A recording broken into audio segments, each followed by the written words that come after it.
Getting into powder coating takes money, but should you budget more for your sandblasting equipment than you think? How important is CFM in relation to nozzle size? Before you go comparing yourself to the next guy, Jeff Taylor, our resident blasting expert, is back. In his third podcast with us, we're looking for the sweet spot to achieving the perfect air and cover the dangers of beryllium exposure.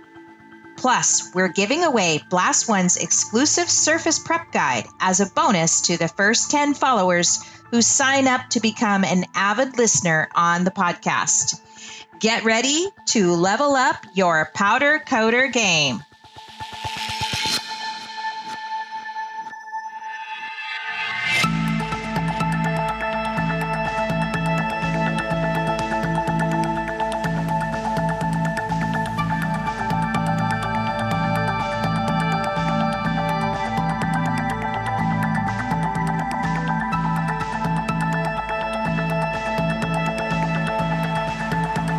Hey guys, welcome to another edition of the Powder Coater podcast.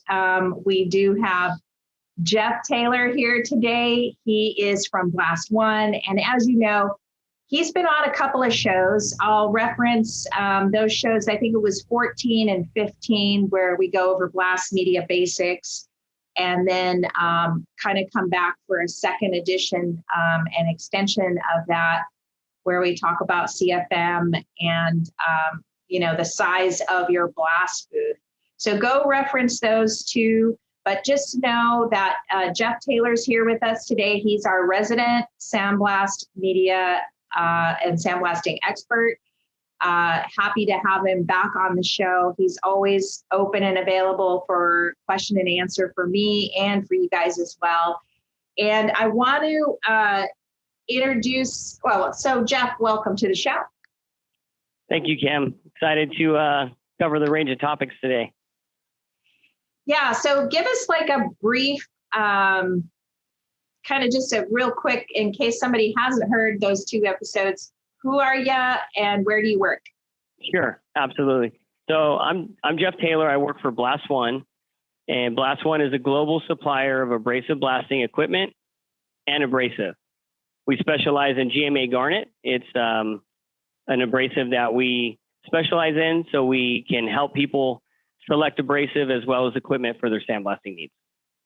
Yeah, and one of the reasons why I first had you on, and it was because I found that your YouTube channel and your video, your blog, talks extensively about sandblasting. I mean, you literally covered every aspect to small to medium to large company blasting, outdoor blasting, and stuff like that. So please, I'll make sure to put the link in the podcast so that they can reference that as well and read all about that. You guys do excellent content, media, and blogging for sandblasting. So that was what attracted me to reaching out to you in the first place.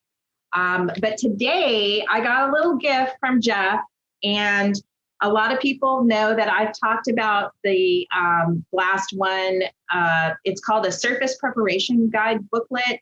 And I use this on my customers. I use this as a training manual for myself and for Ross and I, where it just takes you through the different NACE and spec ratings for rust and how you want your metal to look when it's done, or how it will look once you've blasted it just right.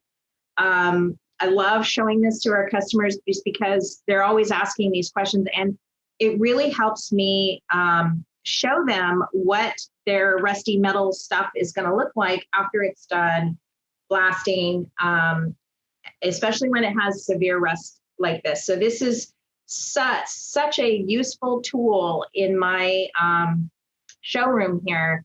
I can't wait to show people, especially when they're kind of like, well, why does it cost so much? Or why are you charging me this much per hour for blasting and stuff like that? So I'm really grateful. I got these as a gift for working with Jeff on the first two, but Jeff has definitely been generous, and he sent us another 10. And what I'm going to do today, or just for the first 10 people that go to become a patron on our Patreon account at rosscoat.com. So let me share my screen here for a second. I'm just gonna, let's see, go over to share my screen, and I'm gonna show you how to become a patron. So just click that upper right-hand corner there, and you can start for as little as $1 a month. But the one that you wanna pick is the Avid listener. So let me go down here, and it's $5 a month to be a Avid listener. And if you sign up for the Avid listener, I will send you, this will be included. One of these booklets will be included in your sign up. So we already have an Avid listener already. You'll also get a coder shout out on a future episode, unlimited access to our download vault. And you're also going to get a trucker hat and t-shirt. And that's an embroidered hat. It's really nice. And then, of course, you'll be included in our list of coaching sessions that are going to be upcoming with some of our special guests that we're inviting for this quarterly session. So it's just where we talk about more in depth about powder coating and get your questions to your answers from other coders. So we're putting that together right now, but if you could go over there right now, I will include one of these in your package where you get your hat and logo tee. So anyways, that's all I wanted to say about that. So let's get into the show. One of the things we're having you back here for is that we are going to talk about nozzle types and the selection that there is to choose from and why it's important to have a nozzle type. And then maybe if there's time, we're going to get into properly sizing your air compressor. So go ahead, Jeff, get started. Okay, great. So there's a lot to talk about as far as this topic goes, but just to introduce several different types of nozzles. I think the most commonly used nozzle in the blasting industry is tungsten carbide. And typically those are a brass exterior. Some are a hybrid brass and urethane exterior. Tungsten carbide interior. They're your economical version. Very, very common, probably the most popular tip. And then you have, then we have what's called the ultra tough nozzle, which is a silica nitride interior with a urethane exterior. And then we also have a hyper nozzle, which is a larger 12-inch Venturi nozzle. It's called a long Venturi nozzle. And the reason you want to use something like that is it produces higher abrasive velocity. So we can dig into the different types of nozzles and how to properly size your nozzle to make sure you have enough air compressor for the nozzle you're choosing. There you go. Bada bing, bada bing. Bada bing, bada boom. Sorry, okay. I'm old school. I use the hard copy. No worries. We found it. This is helpful. Yeah. Wow. Okay. Very helpful. Yep. Woo. Yes. Tells you everything. Yep. So we can talk about blast pressure. And I know some people don't want to blast at a higher pressure for various reasons, but we can talk about the difference between blasting at 80 PSI versus 100, also 100 versus 120. And it does, the abrasive selection that you're using does affect that as well. Depending on what type of abrasive, you may not need as high of a pressure, but the rule of thumb is 100 PSI is your start point. Anything under 100 would be a loss in production. Anything over 100 would be a gain in production. And you might say, hey, I only have a 185 compressor. We have low nozzle pressure. Well, you could see here, if you were running a number 5 nozzle, it only takes 158 CFM to power that nozzle 100 PSI. So that is essentially how you can determine how you want to size your compressor or what maximum size nozzle you should be using, because it's rather significant.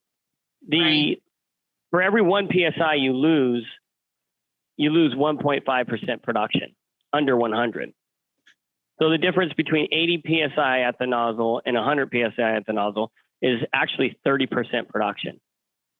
So just by simply going to a smaller size tip and getting a higher nozzle pressure, you may actually increase your production, because although you might have a smaller nozzle pattern, you have a significantly higher cutting speed. And the higher your cutting speed, the lower your abrasive consumption. I'm trying to figure out like what the thing is right behind me, but here it is. No, that's the receiver. I was just trying to figure out what we're using right now. I mean, we're kind of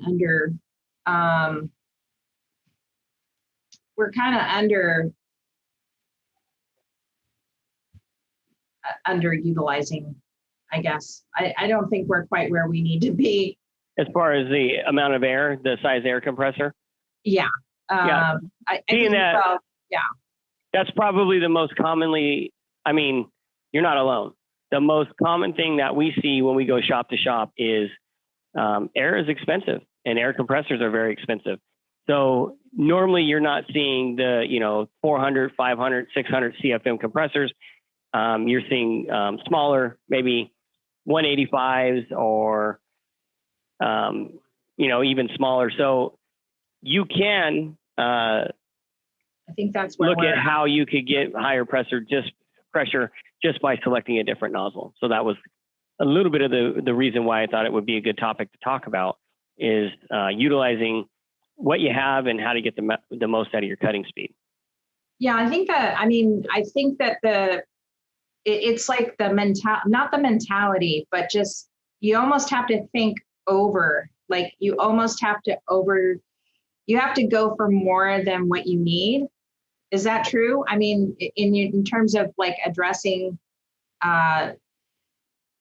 blast CFM and having the right formula to the key. I mean, it just seems like it's such a simple thing, but it's not so simple when you start like delineating what you're, the equipment, I almost think like you need to buy your equipment or buy more than you need Sure. Is that generally? Sure. A lot of people, so there's a couple of different things that you take into account when you size your compressor. And how do you size a compressor? Well, you look at how many things do I want to power off this compressor? How many things do I want to power off this compressor at the same time? Some people have compressors that don't only run their blast, it runs their paint side. So you got to look at that too. So you'll have an overall, you need to have an overall idea of how much are you running your hoods off of your air compressor, or do you have a separate pump? Mm-hmm. If you are running your hoods, that's 20 CFM there just to supply your breathing air. Then do you have an air dryer with a fan? If you do, how much CFM does that fan take? So we have 1600 CFM dryers that take 65. Some of your smaller, let's just say a 400 may take 45. So you take into account how much CFM is needed for your hood, your dryer, any other air tools that you may be running in your shop. And then you look at, what do I need to power the blast nozzle? A number 7 is a very common nozzle, and that is a 7/16 orifice. So we typically see between number 6s and number 7s in the shop. And you can look at the chart here that we had up, and you can see a number 6 uses 229 CFM at 100 PSI, and a number 7 uses 312 CFM at 100 PSI. So you can use this chart to help size what proper compressor you need. Yeah, this is the key to it all. And I'll make sure to put this in the link, because I don't think we've ever, we had some other links in the last couple that were different. So I'll make sure to include this, but what if they're using something else? Like is there other charts, or is this just a general chart? Like if they're using some other kind of media, would there be a different chart, or is this just a general chart for everything? This is a general chart for everything, and the theory holds true whether it's for most. whether it's steel, if you have a booth where you're using steel grit or steel shot, this holds true. You have a booth where you're using slag, whether it's copper slag, coal slag, this relatively holds true. Until you get any, and then you have garnet and aluminum oxide, other abrasives. Some abrasives are more friable. So when you get, they don't hold that up to 120, 130, they start losing. Whereas garnet or aluminum oxide or some of these other abrasives are performance abrasives. They're designed to be used at high pressures. So you can really increase your production and your cutting speed by just adding 10 or 20 PSI to the nozzle. So depending on what you're talking about, yes, it does sway it, but it's a really good rule of thumb. And it does sway a little bit. It's a sliding scale. But for your general rule of thumb, it's a very good practice at being at least 100 at the nozzle if you're doing production blasting. Now, if you're doing a cabinet or something separate than open nozzle, you would use lower and different pressures. But this is your open nozzle blasting. Right. And going back to the nozzles themselves, so I think we were on this page. Yeah. I know that Ross uses the tungsten carbide. He's pretty happy with that one. Would any of these others help as well? And so I could briefly tell you the difference between a tungsten carbide and an ultra nozzle, and then we can go into the hyper. The difference between a tungsten carbide and an ultra tough nozzle are a couple things. Tungsten carbide is a tungsten carbide interior. The ultra tough is a silicon nitride interior. Silicon nitride is going to give you double the abrasion resistance, so it's going to last you over twice as long. Another thing that's real common with the tungsten carbides is tungsten carbide is a brittle material. You drop it, it typically cracks. And once you get a crack in your venturi, your nozzle, you got abrasive that gets in there and ends up boring that crack out, and they wear out faster. So you're probably going to get 200 hours out of a tungsten carbide nozzle, where you're going to get 400 to 600 out of an ultra tough nozzle. When you drop an ultra tough nozzle, it has a urethane exterior. It absorbs all the shock. It doesn't, and silicon nitride isn't nearly as brittle, so they don't crack. They're a little more robust as far as dragging them or dropping them in the shop. So that's what you would see. It'd last you a little bit longer. It's got better wear on it, and it's a little more durable.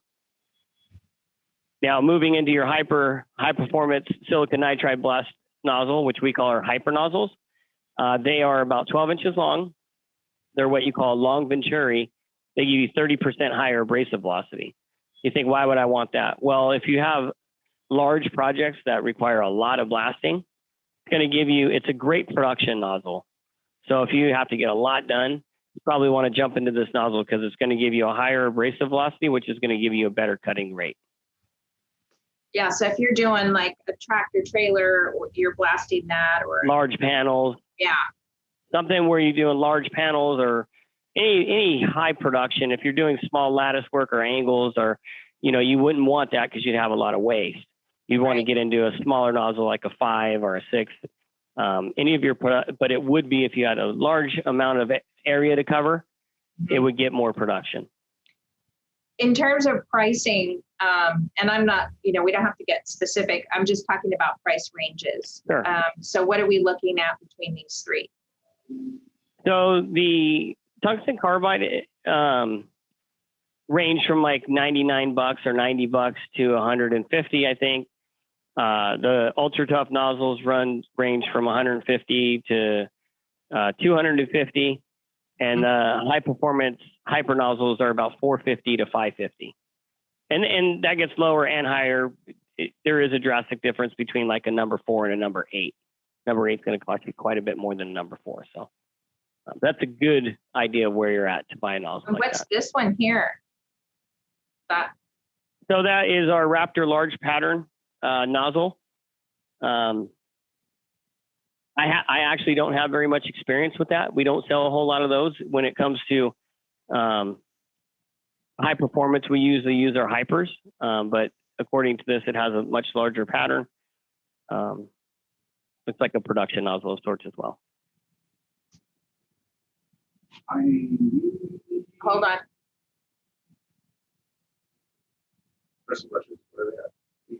Oh, it's all right here. production, production in process. It happens. Okay, so then let's move on to like basic equipment setups for custom coders. For what? I'm sorry. For custom coders, like what's like an entry level package or an entry level system for a shop? As far as your blast system? Yeah, I mean. Okay, sure. Yeah. Yeah, let's go into, I guess, air compressors. Well, we could talk about compressors. We could talk about blast pots or the complete system. Yeah. Do you have a page that is just like a package kind of thing, or? We probably do. You're putting me on a spot a bit. I don't have my catalog down. I like putting you on the spot. Yeah. But if you're looking at our catalog, it's, gosh, how many pages is it? It's over 500 pages. Post that you did, and then Ross said that's the perfect setup for me on that LinkedIn. Yeah, I don't know. Oh, sure. It just had that, like, that's it. No, we got tons of stuff like that. We got skid mounted set. I think it was a skid mounted setup, which had a 6.5 cubic foot pot, a 400 dryer, and it had the breathing box, everything on one. All you need to do is hook up your air compressor with the bull hose, and you're going to town. That's a really common package. We sell a lot of those. And what it is it's a skid. It has a very small footprint, and it's got a 400 air dryer. So it's cleaning some of the important things. Let me see the three most important things about blasting is having enough air, having dry air, and having good metering. And what do I mean by metering? How you meter your abrasive.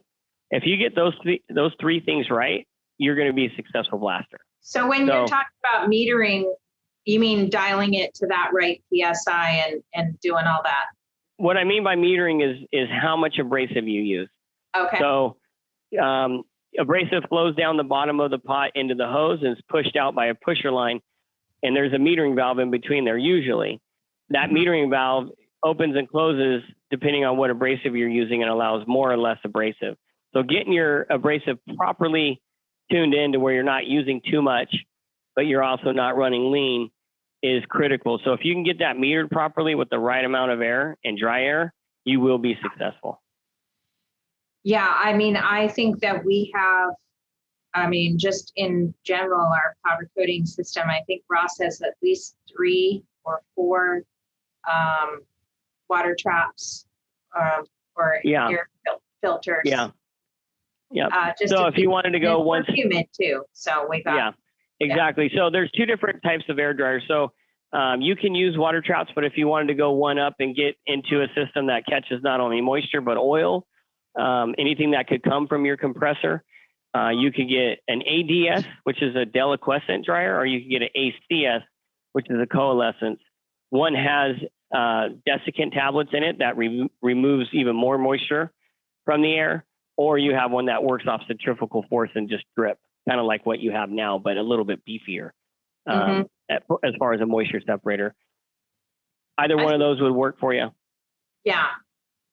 And then so basically, like they could come to you, they could email you or come to you and say, okay, this is what I'm looking for. Can you get me, like, you can put a package together, right? It's all I can. What I would do, absolutely, 100. It's all modular, so whatever you want. And we're, price conscious as well. Some people may have a larger budget than others. So we just want to find out, okay, what are you working on?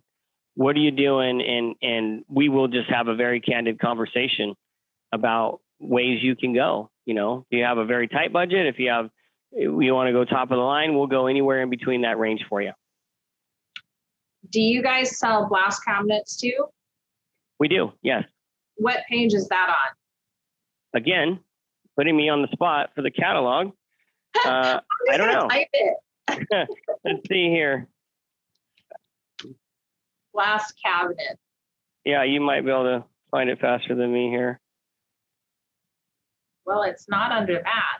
Maybe we'll have to save that for another time. We'll have to come back to another episode and do something if you want on blast cabinets. Yeah. I don't know exactly where they're at, but I do know we do have some in our catalog, and we sell them as well as support the consumable parts like the gloves, the nozzles, and the abrasive.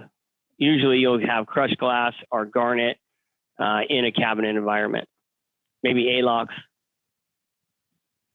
Yeah. So the next thing we want to talk about is, I think that was on the list before we wrap up on this quick, kind of shorter podcast, is we're going to talk about beryllium and silicosis. Right. What is it and why is it bad? Okay, so silicosis is a condition we know comes from being exposed to silica. And that's why you've seen over the last 20 years, people moving away from using silica. Mm-hmm. We found out that when that abrasive is propelled at a surface and explodes, it becomes very dangerous. And it causes a condition called silicosis.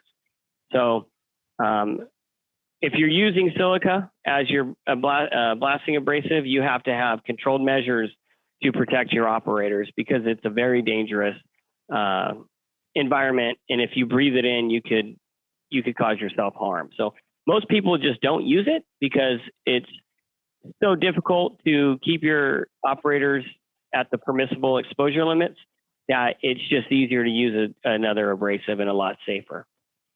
So silicosis is a condition caused by inhaling silica. And silica is not only in sandblasting, it's in concrete. So we're starting to see even the guys that are cutting concrete have to use water or have good dust collection to remove that dust, because silica exposure is a huge red flag for OSHA. Yeah, and I think glazers, like people that work in glass, formulating and cutting glass and stuff like that, they're very prone to that as well. Absolutely, sure. Yeah, there's a lot of industries that is. I always like see the guys cutting concrete on the side of the road. They're working on the road or something like that, and none of them are, at least in my county, none of them are ever wearing masks when they're cutting that concrete and stuff. It's a big plume of dust. Yeah. Yeah. Yeah. So you want to protect yourself. Yep. You definitely want to protect yourself from silica exposure. Yeah. So that's, I think that's cool. Let's wrap it up today with that. Just to kind of recap what we just talked about is making sure that you not just like have enough, but you want to kind of overcompensate with your equipment. Think bigger, not smaller. Start with your budget first, right? Because you can easily go from 5,000 to 10,000 really fast, right? With your equipment and stuff.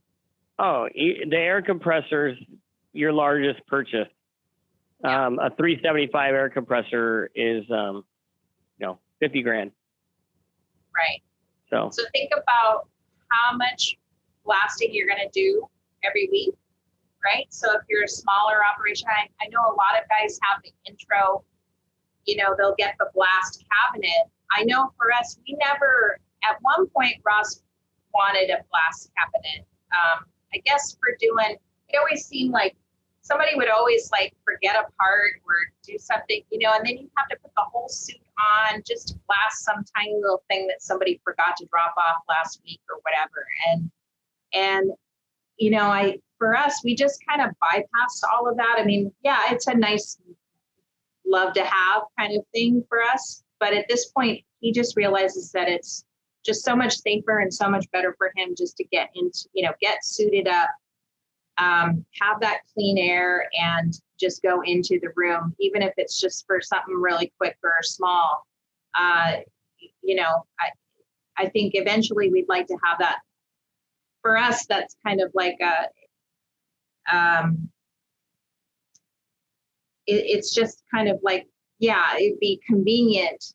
It'd be a convenience equipment to have a blast cabinet. But I know that a lot of guys just starting up in the industry, a blast cabinet is kind of like the first go-to thing that they get, rather than build a whole blast room with the equipment and everything like that. So I'd love to have you come back and let's specifically talk about those, because they do come up in the group posts all the time, you know, like what do I get? Where do I get it? How do I get it?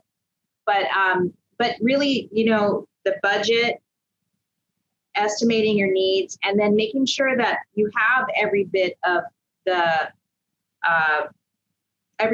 equipment that you need. I mean, it all comes in varying sizes, strength, you know, various sizes and prices when you put together a quote. But like what was it? The media, the regulator one, that we don't have that. Like that he doesn't have that on the pot. So we could pretty much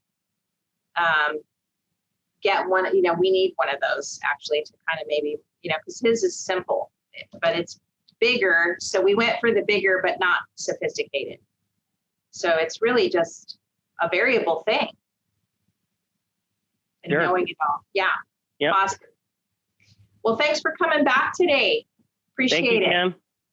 And we'll get you back on soon enough. I know it was kind of a hectic day for you, and I appreciate you kind of sliding us in today.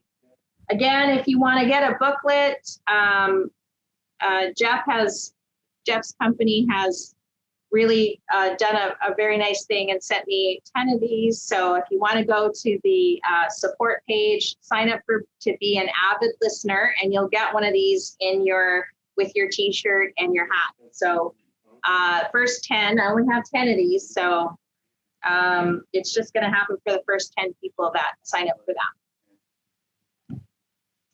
Awesome. Thank you, Kim. All right. Have a great day. All right. You too. We'll see you next time. Bye. Bye.